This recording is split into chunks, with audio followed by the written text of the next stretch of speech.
এই নতুন বছরটা আমরা যেন বেশি বেশি আল্লাহর শুকরিয়া দিয়ে নতুন বছরটাকে সমৃদ্ধ করতে পারি, বেশি বেশি যেন আল্লাহর ইবাদত করতে পারি।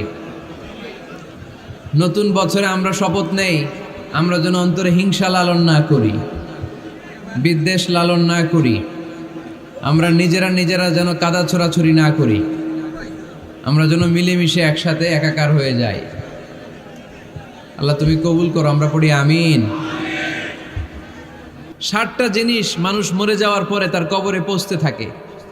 ইন্না মিম্মা ইয়ালহাকুল মুমিন মিন হাসানাতিহি বা'দা মাউতিহি, মানুষ মরে যাওয়ার পরেও যে 60টা জিনিস তার কবরে পৌঁছায় তার মধ্যে একটা হচ্ছে মসজিদান বানাহু, সে যে মসজিদ বানিয়ে গিয়েছে ওই মসজিদের সওয়াব। সুবহানাল্লাহ পড়েন। আপনি টাকা দিয়ে মসজিদ বানিয়ে দিলেন, ওই মসজিদে মুসল্লিরা নামাজ পড়ে, রোজাদাররা এসে ওখানে ইফতার খায়, তাহাজ্জুদ আদায়কারীরা তাহাজ্জুদ পড়ে, তাদের সওয়াবের কমতি হবে না, কিন্তু তাদের সওয়াবের একটা পার্সেন্টেজ সওয়াব যে ব্যক্তি মসজিদ বানালো তার আমল নামে আল্লাহ ঢুকিয়ে দেয়। সুবহানাল্লাহ বলতে পারলেন না?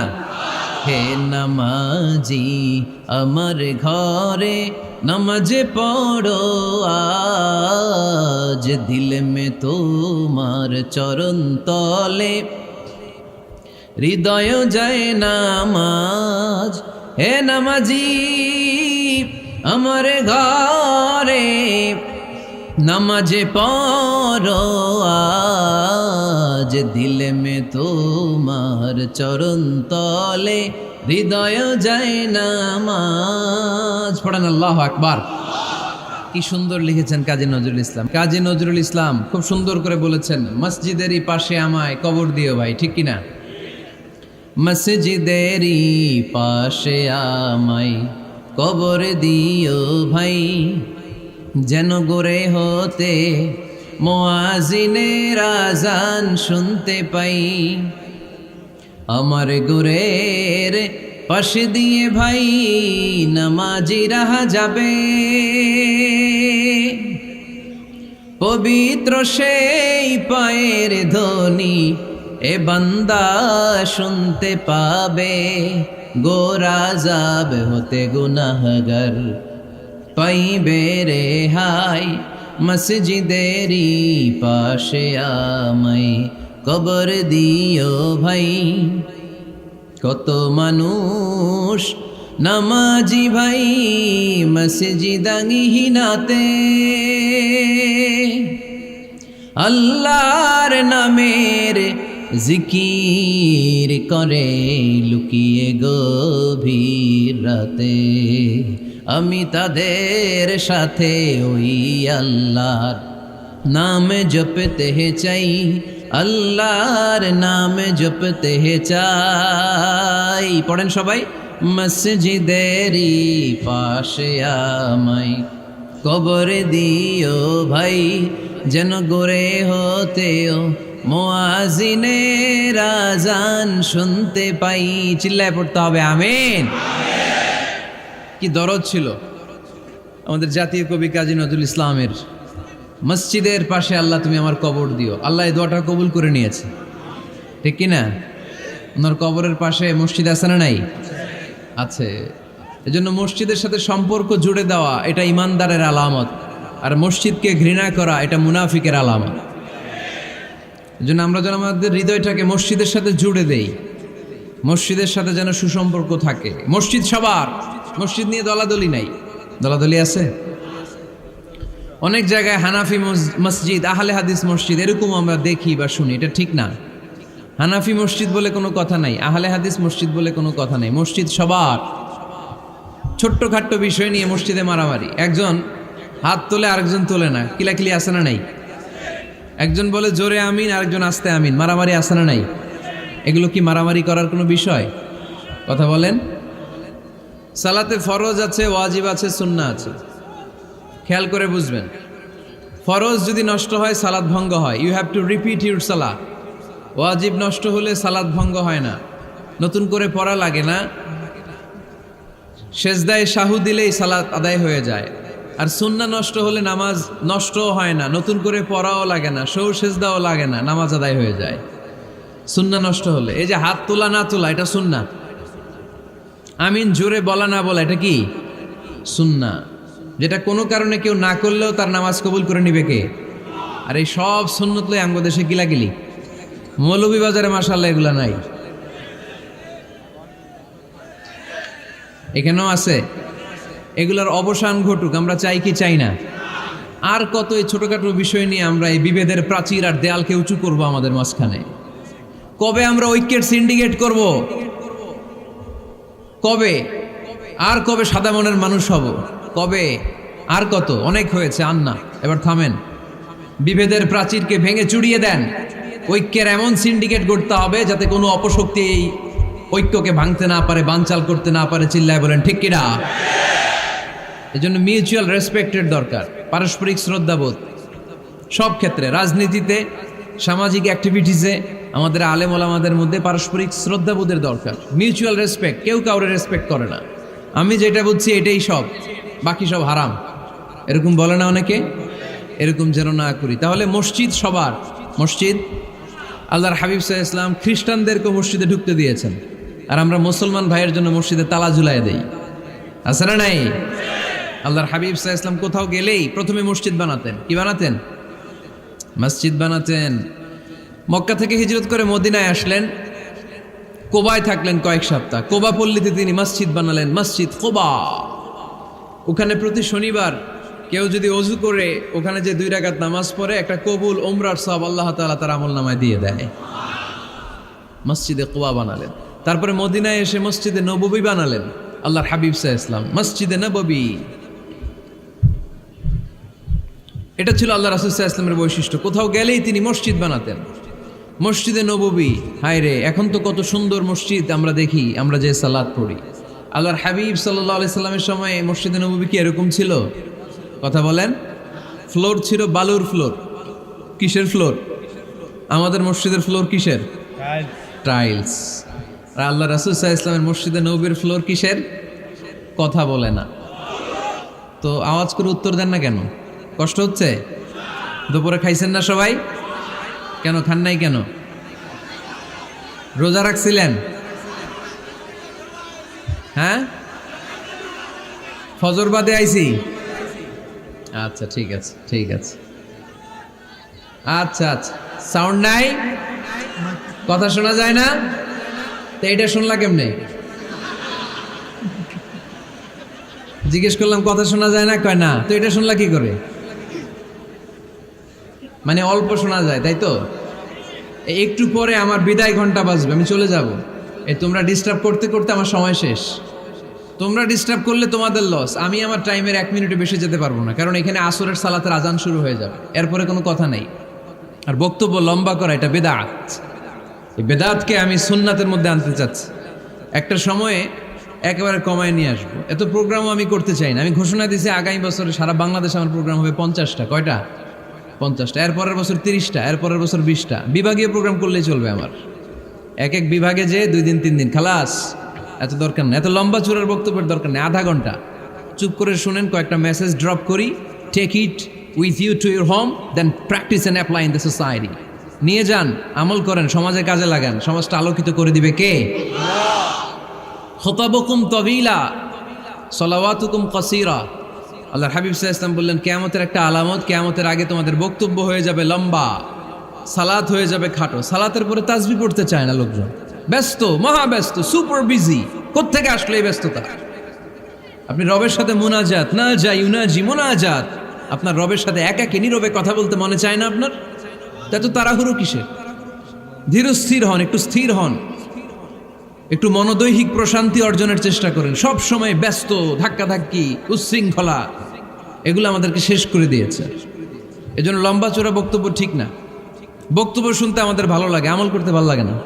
বক্তব্যটা শেষেই সিগারেট ধরায়, আছে না নাই? মাহফিল শেষেই বিড়ি ধরায়, কয় চমৎকার ওয়াজ করছে হুজুরে। ওয়াজটা সেরকম হয়েছে, অনেক কণ্ঠ সুন্দর হুজুরের। এতদিন ইউটিউবে দেখছি, আজকে সরাসরি দেখাইছি, আছে না নাই? তো কি লাভ হয়েছে? লাভটা হয়েছে কি? এই যে মাহফিল শেষে বিড়িটা ধরাইলেন আর গেলেন, কোনো লাভ হয় নাই। এগুলো থেকে বেরিয়ে আসতে হবে। বছরের পর বছর আমাদেরকে শেখানো হয়েছে একভাবে, কেউ এই পরিবর্তনের আওয়াজ তোলে নাই। আওয়াজ আপনাকে তুলতে হবে। আওয়াজ তোলার জন্য এত মানুষ লাগে না, আপনি একাই যথেষ্ট। আপনি দাঁড়ান না সামনে, দেখবেন আপনার সামনে কেউ টিকে থাকতে পারবে না, ঠিক কিনা? কিন্তু আপনার শক্ত সিদ্ধান্ত লাগবে, পরিবর্তনের জন্য শক্ত মানসিকতা লাগবে যে আমি পরিবর্তন করতে চাই। We have to change. যুগ জামানা পাল্টে দিতে চাই না অনেকজন। এক মানুষই আনতে পারে জাতির জাগরণ। এক মানুষই বিপদকালে বাঁচায় কাফেলায়, ক্ষুদ্র ডিঙ্গি বাঁচায় জাহাজ অসীম দরিয়ায়। এজন্য আপনার শক্ত সিদ্ধান্ত পারে আপনার মৌলভীবাজারটাকে দেশের শ্রেষ্ঠ জেলা, শ্রেষ্ঠ থানা হিসেবে আল্লাহর কাছে কবুল করতে, ঠিক কিনা? এজন্য লম্বা চূড়া আলোচনা ঠিক না। ছোটখাটো অল্প কয়েকটা মেসেজ নিয়ে যেতে পারলেই that's enough. One of the minor sign before the day of judgment, your Islamic lectures will be very longer and your salah 5 times a day will be shorter. কিয়ামতের আগে বক্তব্য লম্বা, নামাজ খাটো, তাসবিহ পড়ে না, ব্যস্ত, মহাব্যস্ত। এই মহাব্যস্ততা ছাড়েন, কোরআন সুন্নাহর দিকে ফিরে আসেন। বরকত দিবে কে? বিশ্বনবীর মসজিদে নববীর ফ্লোর বালুর ফ্লোর ছিল, আমাদের ফ্লোর টাইলস। আল্লাহর হাবিব সাল্লাল্লাহু আলাইহি ইসলামের মসজিদে বালি নিচে, এই বালিতে নামাজ পড়তেন। বৃষ্টি হলে কাদামাটি হয়ে যেত, কাদামাটিতেই সেজদা করতেন। সেজদা করলে কাদার মাটি আল্লাহর হাবিব সাল্লাল্লাহু আলাইহি ইসলামের নাকে আর কপালে লেগে যেত।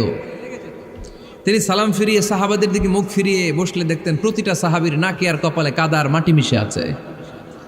তার মানে প্রিয় নবী সাল্লাল্লাহু আলাইহি ইসলামের মসজিদে নববী ছিল কাঁচা, কিন্তু মুসল্লি ছিল পাকা। আমাদের মসজিদগুলা হয়েছে পাকা, কিন্তু মুসল্লি কাঁচা, ঠিক কিনা? ফজরের সালাতে মানুষ নাই। ইমাম সাহেব আছেন কে কে এলাকায়? দেখি ইমাম, মসজিদের ইমাম, মাশাআল্লাহ। আপনাদের এইখানে ওই মসজিদে ফজরের নামাজে কয় কাতার হয়? 5 জন 6 জন? কেনে এত কম? কেনে? হ্যাঁ, আসে না, আসতে চায় না লোকজন। তো এই যে 5-6 জন ফজরের সালাতে, কল্পনা করতে পারেন ফজরের সালাতে এত কম লোক। ফজরের জামাতে লোক যায় না, এটা একটা মহামারী। যেদিন ফজরের জামাতের দৃশ্য আর জুমার নামাজের দৃশ্য একরকম হয়ে যাবে, ওই দিনই বাংলাদেশে ইসলাম কায়েম হয়ে যাবে। এখন স্লোগান তোলে বিপ্লব বিপ্লব, ইসলামী বিপ্লব। আর ফজরের সময় আমি কম্বলের ভিতরে, আছে না নাই? কোনো বিপ্লব হবে না।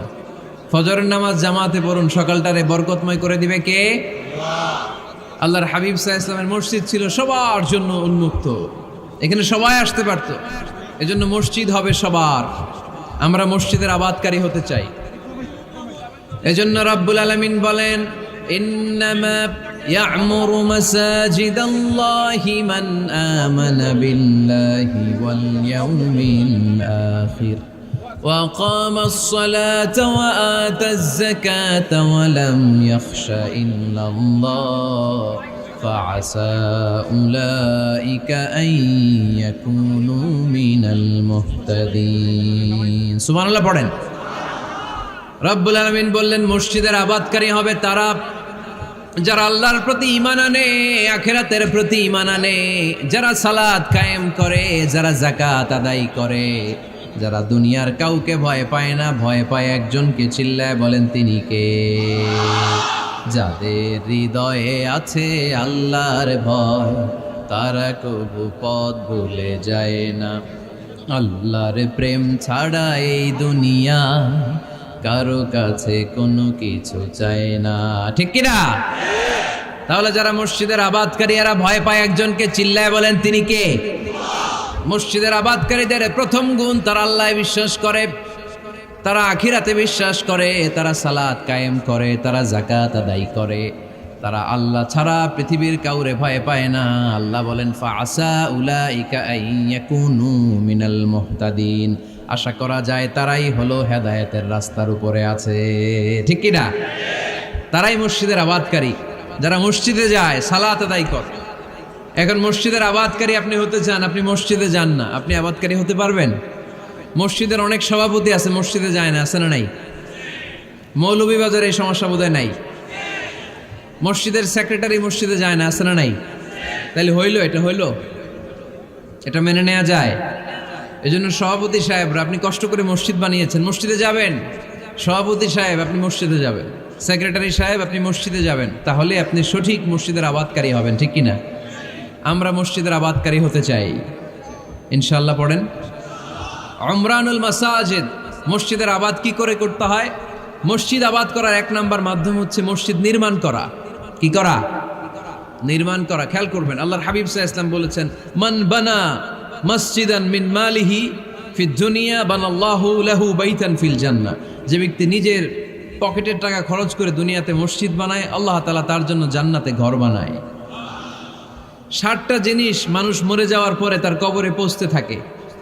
ইন্না মিম্মা ইয়ালহাকুল মুমিন মিন হাসানাতিহি বা'দা মাউতিহি, মানুষ মরে যাওয়ার পরেও যে 60টা জিনিস তার কবরে পৌঁছায়, তার মধ্যে একটা হচ্ছে মসজিদান বানাহু, সে যে মসজিদ বানিয়ে গিয়েছে ওই মসজিদের সওয়াব। সুবহানাল্লাহ পড়েন। আপনি টাকা দিয়ে মসজিদ বানিয়ে দিলেন, ওই মসজিদে মুসল্লিরা নামাজ পড়ে, রোজাদাররা এসে ওখানে ইফতার খায়, তাহাজ্জুদ আদায়কারীরা তাহাজ্জুদ পড়ে, তাদের সওয়াবের কমতি হবে না, কিন্তু তাদের সওয়াবের একটা পার্সেন্টেজ সওয়াব যে ব্যক্তি মসজিদ বানালো তার আমল নামে আল্লাহ ঢুকিয়ে দেয়। এজন্য বেশি বেশি মসজিদ বানাতে রাজি আছেন তো? তাহলে মসজিদ আবাদ করার প্রথম মাধ্যম হচ্ছে মসজিদ বানানো। 2 নাম্বার মাধ্যম হচ্ছে মসজিদে যেয়ে জামাতে সালাত আদায় করা। জামাতে সালাতুল জামাআ তাফদুলু সালাতাল ফাযযি বি27 দারাজা। ঘরে নামাজ পড়লে একা একা পড়লে যেই সওয়াব, জামাতে পড়লে 27 গুণ বেশি সওয়াব। সুবহানাল্লাহ বলতে পারলেন না?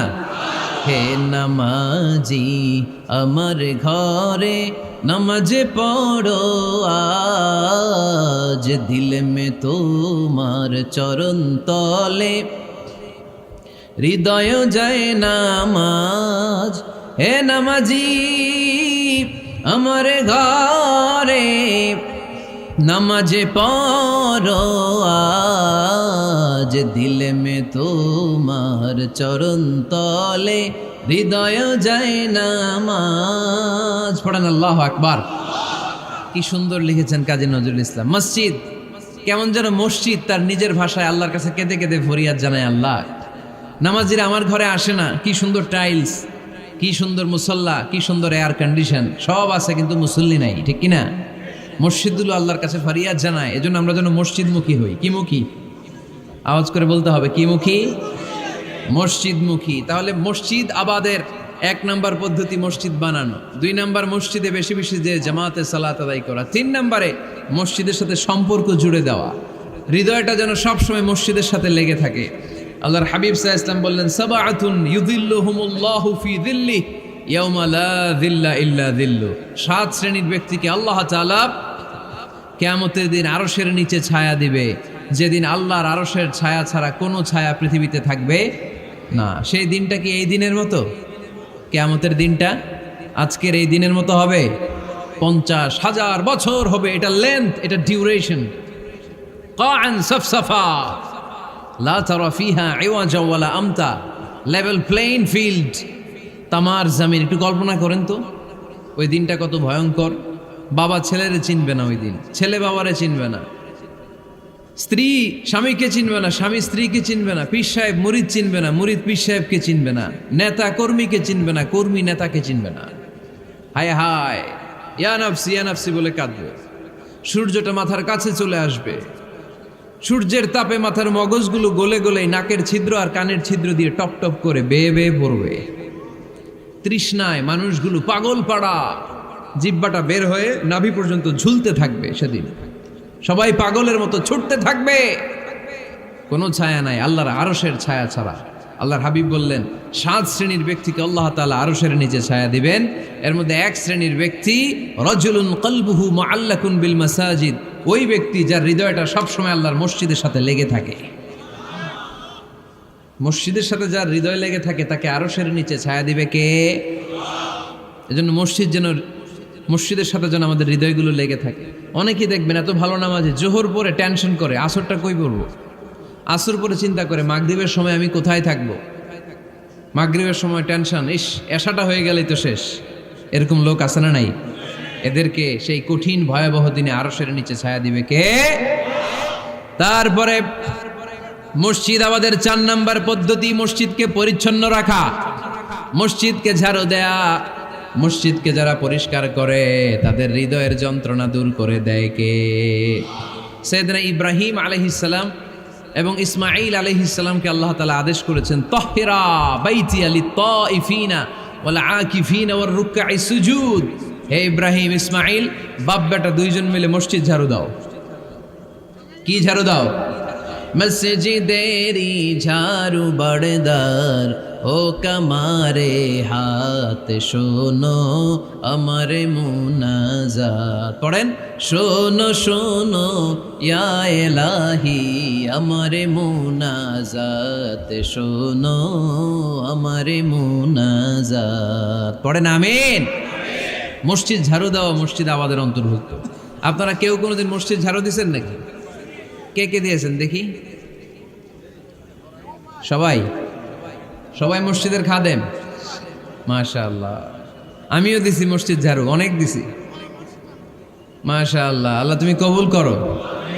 যাদের হৃদয়ে বড় জ্বালা, ফ্যামিলিতে সুখ নাই, শান্তি নাই, তারা হৃদয়ে প্রশান্তি আনতে চাইলে এতিমখানায় যাবেন, এতিমের মাথায় হাত বুলিয়ে দিবেন, এতিমের মুখে খাবার তুলে দিবেন। আপনার হৃদয়টারে নরম করে দিবে কে?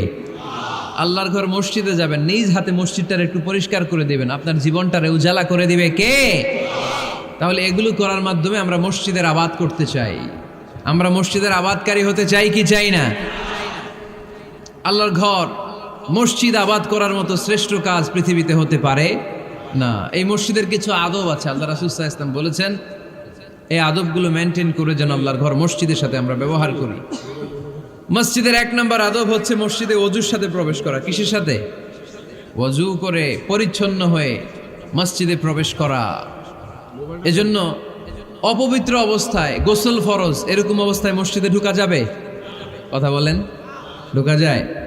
যেই নারীদের মাসিক চলতেছে, মেনস্ট্রুয়েশনাল পিরিয়ড চলতেছে, ওই নারীদের পক্ষে মসজিদে ঢোকা জায়েজ আছে? নাই। তাহলে এটা হলো 1 নম্বর আদব। মসজিদে ঢোকার সময় কি করে ঢুকবো? ওযু করে। আওয়াজ করে বলেন, কি করে ঢুকবো? ওযু করে। 2 নম্বর আদব হচ্ছে মসজিদে যাওয়ার সময় সবচেয়ে ভালো জামাটা পরে যাব, সবচেয়ে ভালো পাঞ্জাবিটা পরে যাব। জান তো আপনারা? না সবচেয়ে সিরাটা পরে যান? হ্যাঁ, অনেকের নামাজের জন্য একটা পুরান জামা আছে, সিরা পাড়া, এদিকে হাত উঠাইলে দিকতে দেখা যায়, আছে না নাই? সবচেয়ে সিরা পাড়াটা রাখে নামাজের জন্য, কপাল পোড়া। আর সুন্নাতে খাতনার অনুষ্ঠানে গেলে মাশাআল্লাহ লেহেঙ্গা গায়ে দেওয়া যায়, আছে না নাই? না, আপনি ইবাদতের জন্য সবচেয়ে সুন্দর জামাটা রাখবেন। এজন্য রাব্বুল আলামিন বলেন, ইয়া বানি আদম খুযু জিনাতাকুম ইনদা কুল্লি মসজিদ। ও বনি আদম, তুমি যখন আল্লাহর ঘর মসজিদে ঢুকবা, ও বনি আদম, তুমি যখন নামাজের মুসল্লায় দাঁড়াবা, তোমার সবচাইতে দামি, সবচাইতে সুন্দর জামাটা গায়ে দিয়ে তুমি নামাজে দাঁড়াও। ঠিক কি না? তাহলে এখন মসজিদে যাওয়ার সময় কি গায়ে দিয়ে যাবেন বলেন? খিতা করবাইন? হ্যাঁ, মাশাআল্লাহ। হ্যাঁ, সবচেয়ে ভালো কাপড়টা আয়রন করে পারফিউম মেখে তারপরে আমরা যাব। রাজি আছেন তো? 3 নম্বর আদব হচ্ছে মসজিদে ঢোকার সময় বাম পা দিয়ে ঢুকতে হয়।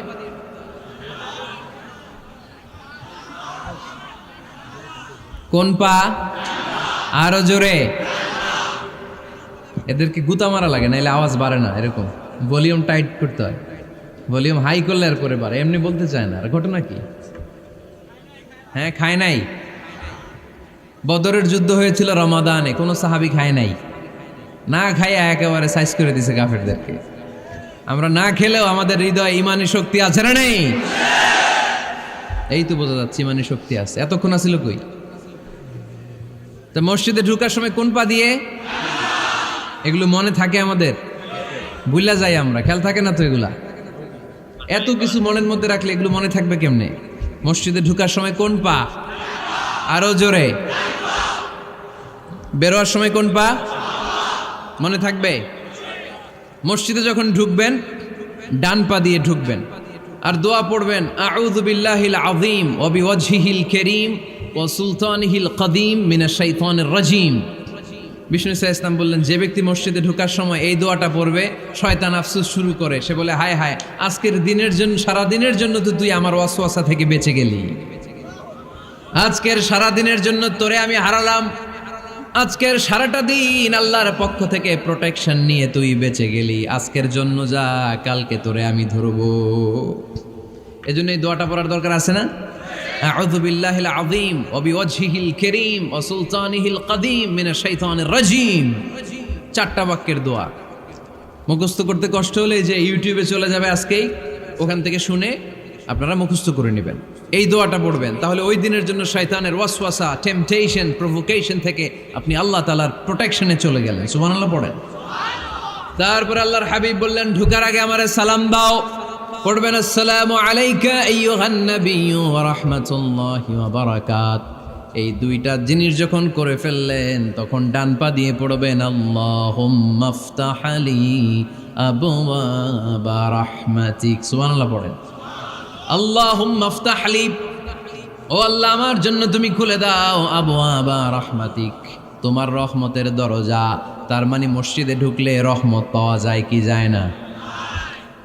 মসজিদে ঢুকলে পাওয়া যায় রহমত। মসজিদের বাইরে রহমতের কথা আল্লাহ বলে নাই, মসজিদের ভিতরে রহমত। কোথায় রহমত? কোথায়? মসজিদের ভিতরে রহমত আছে না? তার প্রমাণ, মসজিদে ঢুকলেই শান্তি লাগে কেমন জানি, আর ঘুমে ধরে। মসজিদে ঘুমাইছেন কারা কারা দেখি? সবাই ঘুমাইছেন? আরে আমি কত ঘুমাইছি। জুমার নামাজের সময় যে কি ঘুম আসে, আসে আসে কমন পড়ছে, একেবারে কমন পড়ে গেছে। ঘুম আসে কারণ রহমত, রহমতের ঝিরি ঝিরি বাড়িধারা আল্লাহ তাআলা আরশের উপর থেকে নাজিল করতে থাকে। আর এই রহমতের কারণে হৃদয়টা প্রশান্ত হয়ে যায়, অনেকের ঘুমও চলে আসে, ঠিক কি না? এজন্য আল্লাহুম্মা আফতাহ লি আবওয়াবা রাহমাতিক, ও আল্লাহ তোমার রহমতের দরজাগুলো আমার জন্য খুলে দাও। এই দোয়া পড়লে রহমতের দরজা খুলে দেয় কে? আবার মসজিদ থেকে যখন বের হবেন তখন কোন পা দিয়ে? জোরে বলেন। বাম পা দিয়ে কি পড়বেন? আল্লাহুম্মা ইন্নী আসআলুকা মিন ফাদলিক, ও আল্লাহ তোমার কাছে আমি তোমার পক্ষ থেকে ফদল চাই, মানে রিজিক চাই। রিজিক দেওয়ার মালিক কে?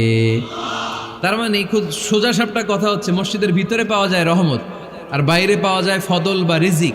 বাইরে পাওয়া যায় কি? রিজিক। মসজিদের ভিতরে রিজিক আছে। তার মানে সারাদিন মসজিদে বসে থাকলে রিজিক মিলবে? নামাজের সময় নামাজ পড়তে হবে, কাজের সময় কাজ করতে হবে। এটাই হচ্ছে ইসলামের বিধান। নামাজের সময় নামাজ, কাজের সময়। আমি প্রশ্ন করবো, আওয়াজ করে উত্তর দেন। নামাজের সময়, কাজের সময়, নামাজের সময়, কাজের সময়। এটা মনে থাকবে।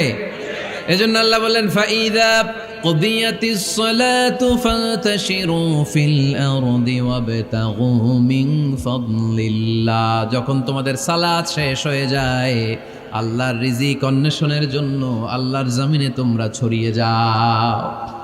নামাজের সময় আসবেন, নামাজ শেষ বের হয়ে যান। ফান্তাশিরু ফিল আরদ, জমিনে ছড়িয়ে পড়ো। নামাজ শেষ, চেয়ারম্যান সাহেব চলে যাবে ইউনিয়ন পরিষদের ভেতরে, ছাত্ররা চলে যাবে হাই স্কুলে, মেম্বার অফ দ্য পার্লামেন্ট চলে যাবে সংসদে, সেনাবাহিনীর লোকেরা চলে যাবে ক্যান্টনমেন্টে, ব্যবসায়ীরা চলে যাবে তাদের বাজারে, সিএনজি ওয়ালারা সিএনজি নিয়ে ব্যবসা শুরু করবে, রাস্তায় নেমে যাবে। চিল্লায় বলেন ঠিক কিনা? এটাই ইসলামের বিধান। নামাজের সময় নামাজ, কাজের সময়। আচ্ছা, তাহলে প্রথম সুন্নাত পেলাম, পবিত্র হয়ে ঢুকবো, ভালো জামা পরে ঢুকবো। 2 নাম্বার। 3 নাম্বার, ঢুকার সময় কোন পা? বের হওয়ার সময়। 4 নাম্বার, মসজিদে ঢুকেই 2 রাকাত। মসজিদে ঢুকে কয় রাকাত পড়েন আপনারা? তাহিয়াতুল মসজিদ। মসজিদে আপনি ওয়েলকাম জানাবেন, ঢুকেই 2 রাকাত পড়বেন, ওযু করলেই 2 রাকাত। আল্লাহর হাবিব সাল্লাল্লাহু আলাইহি ওয়াসাল্লাম মসজিদে নববীতে জুমার খুতবা দিচ্ছেন। খুতবা চলাকালীন সময়ে এক সাহাবী এসে মসজিদের মধ্যে বসে পড়লেন। আল্লাহর হাবিব সাল্লাল্লাহু আলাইহি ওয়াসাল্লাম সাহাবীরে বললেন দাঁড়াও। সাহাবী দাঁড়ালেন। আল্লাহর নবী জিজ্ঞেস করলেন, কেন বসে বললা? 2 রাকাত পড়ছো নাকি? সাহাবী বলে, পড়ি নাই। বিশ্বনবী বললেন, তাহলে তাড়াতাড়ি 2 রাকাত নামাজ পড়ে বসে যাও। সুবহানাল্লাহ পড়ে। 2 রাকাত পড়ো নাই তো পড়ো, দাঁড়াও, তারপরে বসো। দেখেন, খুতবা চলাকালীন সময়ে আমাদের খতিবরা কখনো খুতবা থামায়? কথা বুঝেন নাই? জুমার খুতবা আপনারা শুনেন না? খুতবা চলতেছে, ওই মুহূর্তে ইমাম সাহেবরা কখনো খুতবা থামায়? মাঝখানে কোনো ঝামেলা হলে থামায় না। প্রথম খুতবা শেষ, বসে, তারপরে দ্বিতীয় খুতবা। খুতবার মাঝখানে কোনো থামাথামি নাই। কিন্তু আল্লাহর হাবিব সাল্লাল্লাহু আলাইহি সাল্লাম কেমন খতিব ছিলেন দেখেন। আল্লাহর হাবিব সাল্লাল্লাহু আলাইহি সাল্লামের খুতবা দেওয়ার স্টাইল অ্যান্ড অ্যাটিটিউড এবং আমাদের খুতবা দেওয়ার স্টাইল অ্যান্ড অ্যাটিটিউড আল্লাহ রাসূল সাল্লাল্লাহু আলাইহি ওয়াসাল্লামেরটা কত প্রাণবন্ত ছিল। আল্লাহ রাসূল সাল্লাল্লাহু আলাইহি ওয়াসাল্লাম সোসাইটি ওরিয়েন্টেড একজন পার্সোনালিটি ছিলেন, সমাজের মানুষ কেন্দ্রিক, খুব সামাজিক ছিলেন আল্লাহ রাসূল সাল্লাল্লাহু আলাইহি ওয়াসাল্লাম। তিনি দেখলেন একজন বসে পড়ছে, উনি খুতবা থামায় দিলেন, জুমার খুতবা থামায় বললেন, এই নামাজ পড়ছো না, পড়ো 2 রাকাত পড়ো। আবার খুতবা শুরু করলেন, সুবহানাল্লাহ পড়বেন না? একবার তিনি খুতবা দিচ্ছেন, দেখলেন আল্লাহ রাসূল সাল্লাল্লাহু আলাইহি ওয়াসাল্লামের 2 জন নাতি হাসান আর হুসাইন রাদিয়াল্লাহু তাআলা আনহুমা, ছোট্ট মানুষ, কাতারের ভিতরে ঢুকে কোন সাহাবী টুপি টান দেয়, কারো পাগড়ি ধরে টান দেয়, একজন এদিকে দৌড় দেয়, আরেকজন ওদিকে দৌড় দেয়, মসজিদে একটা ডিস্টার্ব হচ্ছে। আল্লাহর হাবিব সাল্লাল্লাহু আলাইহি ওয়াসাল্লাম খুতবা থামিয়ে দিলেন, মিম্বার থেকে নেমে আসলেন, 2 নাতিকে 2 হাতে ধরলেন, ধরে আস্তে করে জান্নাতের এই 2 সর্দারকে নিয়ে মিম্বারের উপরে দাঁড়ালেন, এই হাতে এই নাতি, ওই হাতে আরেক নাতি। এরপর দাঁড়িয়ে দাঁড়িয়ে তিনি বাকি খুতবা দিলেন, পড়েন সুবহানাল্লাহ। কত প্রাণবন্ত খুতবা! উনিও খুতবা দিতেন, আমরাও খুতবা দেই। আল্লাহর হাবিব সাল্লাল্লাহু আলাইহি ওয়াসাল্লাম খুতবা দিচ্ছেন, এক সাহাবী এসে বলল, ইয়া রাসূলুল্লাহ, মদিনায় দুর্ভিক্ষ, বৃষ্টি নাই, আপনি বৃষ্টির দোয়া করেন। রাসূল সাল্লাল্লাহু আলাইহি ওয়াসাল্লাম খুতবা থামায় দিলেন, থামায় দিয়ে দোয়া শুরু করলেন, আল্লাহুম্মা আসকিনা গাইসান মুগীসান মারিআন মুরিআন নাফিআন গায়রা দার আজিলান গায়রা আজল। আল্লাহ উপকারে বৃষ্টি দেন, যে বৃষ্টিতে আমাদের ফসল জন্মাবে, সবুজ ঘাস লতা পাতা জন্মাবে, আমাদের গবাদি পশুর রিজিক বাড়বে, এরকম উপকারী বৃষ্টি আমাদেরকে দিয়ে মদিনাটারে ধন্য করে দেন।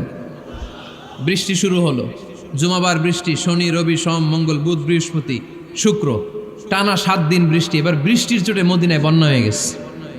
এতদিনে দুর্ভিক্ষ, এতদিনে কি, এখন বৃষ্টির বরকতের দোয়া করছে, বৃষ্টিতে এবার বন্যা। যেই সাহাবী বৃষ্টির জন্য দোয়া করতে বলেছিলেন, পরের জুমাবারের খুতবার সময় এসে ওই সাহাবী বলেন, ইয়া রাসূলুল্লাহ, আবার খুতবার মাঝখানে, ইয়া রাসূলুল্লাহ, আর বৃষ্টির দরকার নাই, আর দরকার নেই, এবার বৃষ্টি বন্ধের দোয়া করেন। আল্লাহর হাবিব সাল্লাল্লাহু আলাইহি ওয়াসাল্লাম খুতবা থামিয়ে আবার বন্ধের দোয়া, আল্লাহুম্মা হাওয়ালাইনা ওয়ালা আলাইনা, হে আল্লাহ আমাদের চারিদিকে দেন, মদিনাতে আর বৃষ্টির দরকার নাই। চিল্লায় পড়েন সুবহানাল্লাহ। এজন্য খতিব হবে এরকম প্রাণবন্ত খতিব। সমাজে কি চলে, কি ক্রাইসিস, কি সংকট, ইয়াংরা কোন সমস্যায় ভোগে, আমাদের রাজনৈতিক অঙ্গনে কি সমস্যা, আমাদের অর্থনৈতিক অঙ্গনে কি সমস্যা, আমাদের সামাজিক অঙ্গনে কি সমস্যা, আমাদের পরিবারগুলোর ভেতরে কি ঝামেলা, প্রত্যেকটা কথা মসজিদের মিম্বার থেকে আসার দরকার আছে না নাই? আল্লাহর হাবিব সাল্লাল্লাহু আলাইহি ওয়াসাল্লাম এভাবেই সমাজকে ঠিক করে দিতেন। 2 রাকাত মসজিদে ঢুকে আজকে থেকে আমরা পড়ব। মসজিদে ঢুকলেই কয় রাকাত মনে থাকবে না ভুলে যাবেন? তারপরে আল্লাহর হাবিব সাল্লাল্লাহু আলাইহি ওয়াসাল্লাম বলেছেন, খবরদার কবরের উপর মসজিদ বানিও না। কবরস্থান একদিকে, মসজিদ আর একদিকে, কিন্তু বাংলাদেশে মসজিদের সাথে কবর মিলানো আছে না নাই? ছোট্ট একটা মসজিদ, কিন্তু এত বড় বাবার কবর আছে না নাই? এগুলো করবেন না আপনি। আগে হবে মসজিদ, পরে কবরস্থান।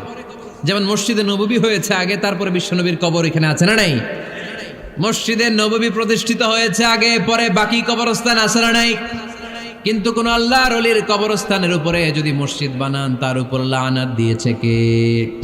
লাআনা রাসূলুল্লাহ আলাল ইয়াহুদ ওয়ান নাসারা ইত্তাখাযু কুবুর আমবিয়াইহিম মাসাজিদা। আল্লাহর রাসূলের লানত ইহুদি নাসারাদের উপর, কারণ ইহুদি আর নাসারাদের একটা খাসলাত, একটা বৈশিষ্ট্য ছিল, তারা তাদের নবীদের কবরের উপরে মসজিদ বানায় ফেলত। এটা করা যাবে? এজন্য এলাকায় এলাকায় এই ঝামেলা, কবর আর মসজিদ হবে আলাদা। আবার মসজিদের কেবলার দিকে যেন কবরস্থান না হয়, তাহলে শিরক হওয়ার সম্ভাবনা আছে না নাই? খুব সাবধান, আল্লাহ সব মাফ করে কিন্তু শিরক মাফ করে না, ঠিক কি না? শিরক হচ্ছে মহাপাপ, সব পাপের বাপ। এজন্য আমরা সব করলেও শিরকের গুনাহ মুসলমান কখনো করতে পারে। এরপর আল্লাহর হাবিব বললেন, মসজিদকে পরিষ্কার পরিচ্ছন্ন রাখো, এটাও মসজিদের আদাব। মসজিদে আতর লাগিয়ে দেন, বাখুর জ্বালিয়ে দেন।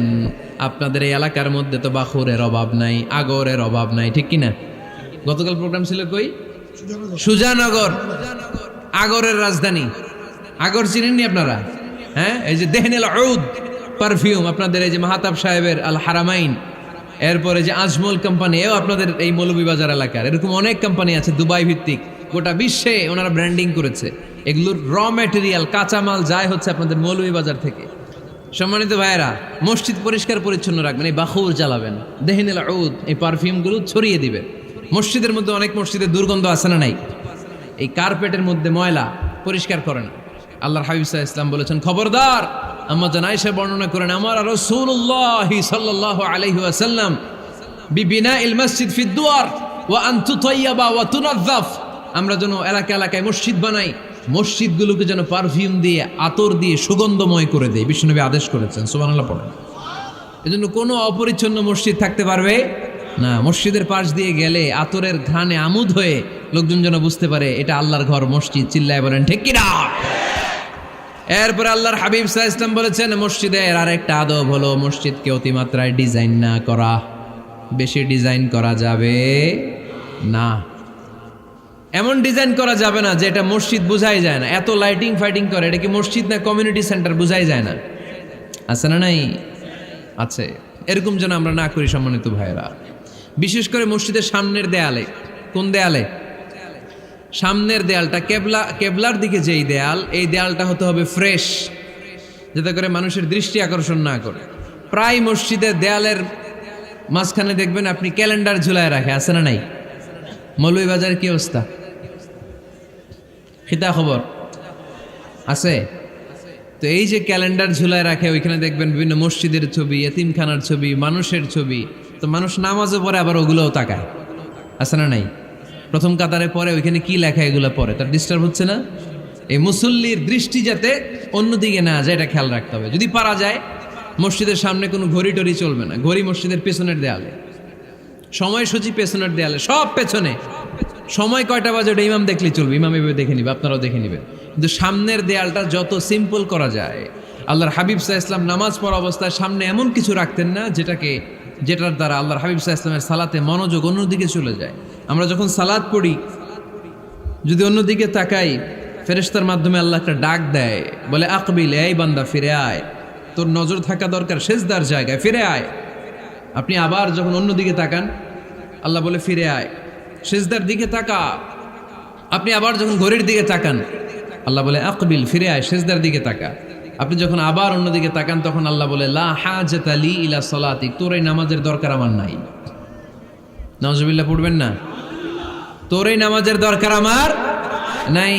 অজু করে কষ্ট করে যাকে খুশি করার জন্য আপনি সালাতে দাঁড়ালেন, উনি যদি বলে এই নামাজের দরকার নেই, তা কার জন্য নামাজ পড়লেন আপনি? কথা কি বুঝতে পেরেছেন? এই জন্য এলাকার গণ্যমান্য ব্যক্তিবর্গ আছে, আমাদের চেয়ারম্যান সাহেব আছে, আরো অন্যান্য বিজনেস ম্যাগনেটরা আছে। আপনারা মসজিদ যখন নির্মাণ করবেন, সামনের দেয়ালটা যত সাদামাটা হতে পারে ততই ভালো। এমনকি জায়নামাজের মধ্যে এখন কাবা ঘরের ছবি আছে না নাই? আছে না? কি মুসলমান আমরা! নিজের কাবারে নিজে লাথি মারি নামাজের আগে, মনের অজান্তে নিজের কাবাকে নিজে লাথি মারছি। এরকম জায়নামাজ ব্যবহার করা নিষেধ। চিল্লায় বলেন ঠিক কিনা? সাদা ফ্রেশ জায়নামাজ বাজারজাত করেন, আপনাদের সিদ্ধান্তই ওনাদের ব্যবসা বয়কট হয়ে যাবে। আপনারা যদি এখন থেকে মসজিদের মিনারা আর কাবা ঘরের যে প্রতিকৃতি বা ছবি, এরকম ছবি সম্বলিত জায়নামাজ কিনা বন্ধ করে দেন, এদের মার্কেট থাকবে? কথা বলেন। কালকে থেকে আমরা জায়নামাজ কেনার সময় ফ্রেশ জায়নামাজ কিনবো। কোনো মসজিদ, কোনো মিনার, আমাদের কাবা ঘরের ছবি সম্বলিত কোনো জায়নামাজ কিনা যাবে?